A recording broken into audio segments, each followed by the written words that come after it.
After buying a new computer, one of the first things you'll probably want to do is to get all the stuff you need from your old computer onto your new one. Hi, I'm Tetsuya Yamada, a writer on the Windows team. Today, I'm surrounded by computers because I'm going to show you how to transfer files, folders, and settings from an old computer running Windows XP, Windows Vista, or even Windows 7 to a new computer running Windows 7. You can transfer things like documents, photos, videos, music, internet favorites, email messages, and more from your old computer.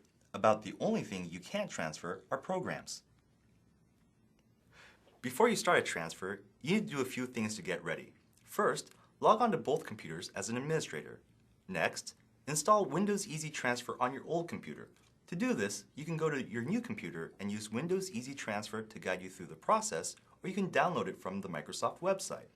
And finally, you need to decide how you want to transfer information. You can use an external hard disk or a USB flash drive.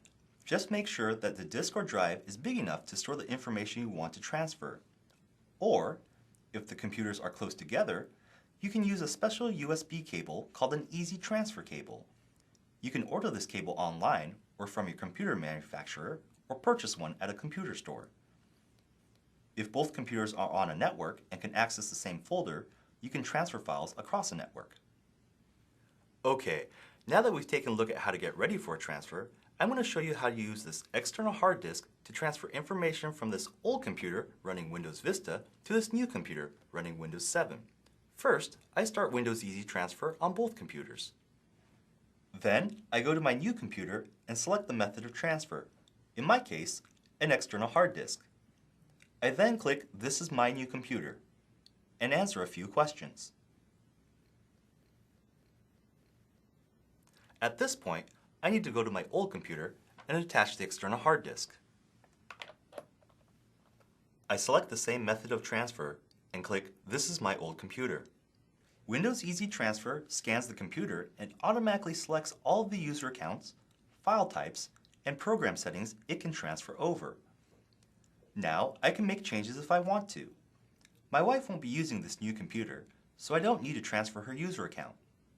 I can also click Customize and clear the checkboxes next to anything I don't want. If I want, I can add a password to the transfer file I'm saving. Once I'm ready, I choose where on the hard disk I want to save the transfer file, and the transfer starts. Don't worry about deleting anything from your old computer. You're just copying what you want to your new one. Now that I'm done saving the transfer file from my old computer, I go back to my new computer and attach the external hard disk.